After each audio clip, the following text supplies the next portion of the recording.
the Veep auditions this weekend. Can we do Veep auditions? I want to start with seriously alarming and end with comically absurd. If that's okay, we'll just kind of gradually go down the vice president apprentice that we had on the Sunday shows this weekend. Most alarming, I'd like to nominate Tim Scott. Let's listen to him. Senator, will you commit to accepting the election results of 2024? Bottom line. Well, at the end of the day, the 47th president of the United States will be President Donald Trump, and I'm excited to get back to low inflation, low unemployment. Wait, Senator, yes or no? Yes or no? Will you accept the election results of 2024 no matter who wins? That is my statement. But is it just yes or no? Will you accept the election results of 2024? I look forward to President Trump being the 47th president. Kristen, you could ask him multiple times. Senator, just a yes or no answer. So the American people will make the decision. But I don't hear you committing for President Trump. That's clear. I don't hear you committing to the election results. Here's the challenge. Will you commit to accepting the election results? This is why so many Americans believe that NBC is an extension of the Democrat Party. At the end of the day, I've said what I've said, and I know that the American people, their voices will be heard, and I believe that President Trump will be our next president. It's that simple. I've said what I've said, Bill Kristol. It's that simple. What do you think about that? I mean, it shows the unbelievable corruption of the Republican Party by Donald Trump, but the willing what's the word I'm looking for? Collaboration in that corruption by all the people who want to suck up to Donald Trump, go along with Donald Trump, or in this case, be selected as VP by Donald Trump. A United States senator cannot say he will accept the election results. I mean, that really is, yes, that is way beyond one bad faculty member at Columbia or one, racist kid even at Ole Miss, right? Yeah. And Andrew, it's like, to me, again, if we were living in a 2018 world and you're a Republican politician, you're going on TV and you feel like you're getting railroaded and they're asking you these absurd hypotheticals, okay. You know what I mean? I can kind of understand how a politician might not be prepared for something like that. But like the Capitol was stormed over this. Like we've all been over this and like the threat is actually real and tangible and we saw it happen. And he still can't answer a basic question about it. Yeah, and it's not that necessarily he wasn't prepared to answer it, but in his decision tree, there is no other answer than the one he gives because he's not going to come right out and say, well, of course, I'm not going to commit to accepting the results because I'm only going to accept them if Trump wins. But that's what's demanded of him. I mean, that is the price of admission to be considered for this position is I'm not going to do you like Mike Pence did you if it ever comes to that.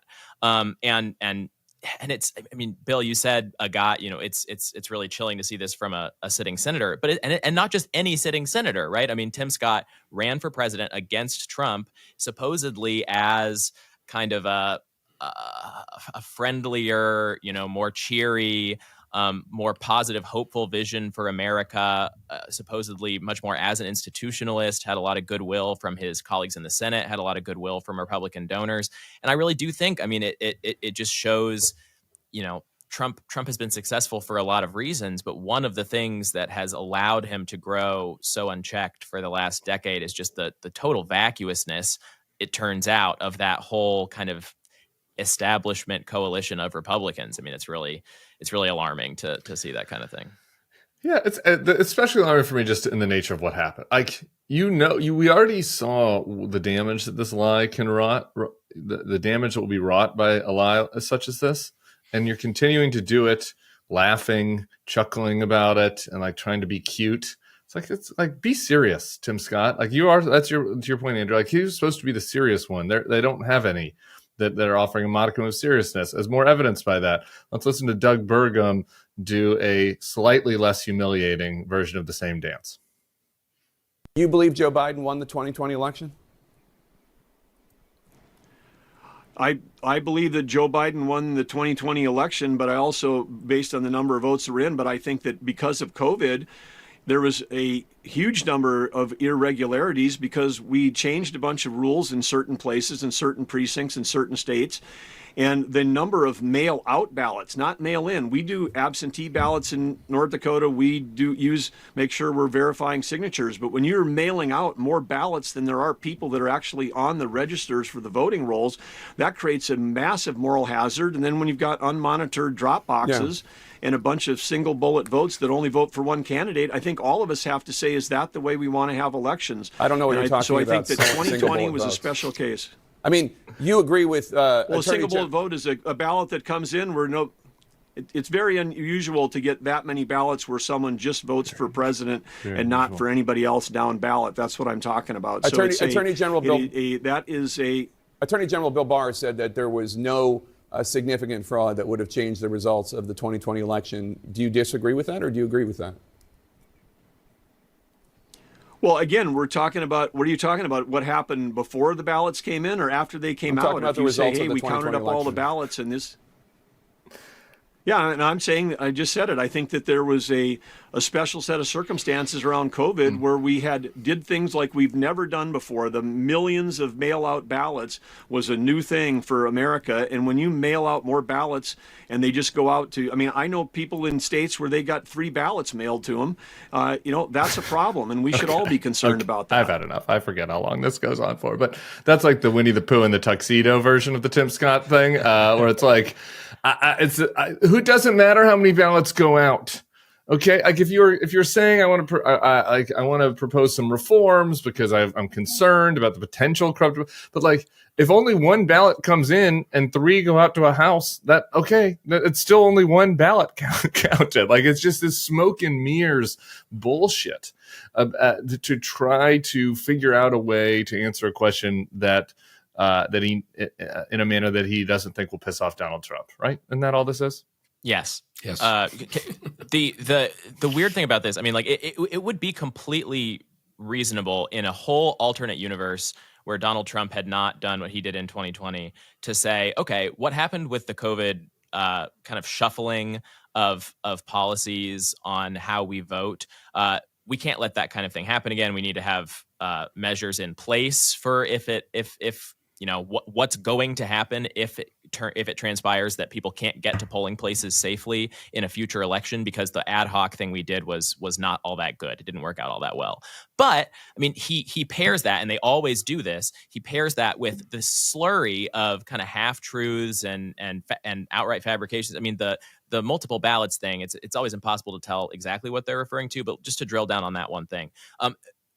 Almost always when that was a talking point in 2020, there was just a confusion going on between ballots being mailed out and ballot applications being mailed out. There were a lot of these people were like, "Hey, I got 3 ballots mailed to my door. Isn't that possible fraud?" And you'd see officials being like, "Actually, no. These are applications that you would now need to send in order for us to send you your 1 official ballot."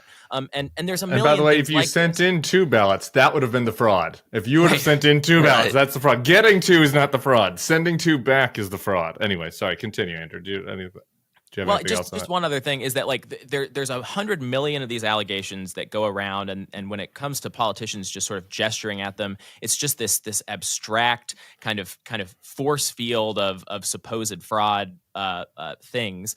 But I mean, each of these individual things were drilled down on, were litigated in 2020. That was the whole point of all the court cases that we had, and nothing came of any of them. So I mean, the idea that you could go beyond the let's make sure we have policies in place that this doesn't happen again to, and therefore it's impossible to say who won, just remains a complete fiction, whether the guy who said it has a good head of hair or not.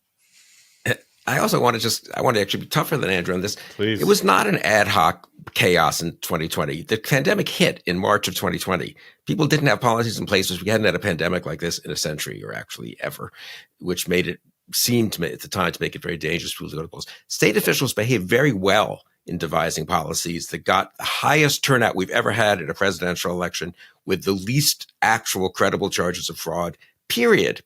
I mean, they went through this pretty carefully in states like Georgia, right? Yeah. I mean, it's not like there were no recounts. It's not like there wasn't a hand recount in the close states in Arizona and Georgia. There was almost no fraud and not even any errors to speak of.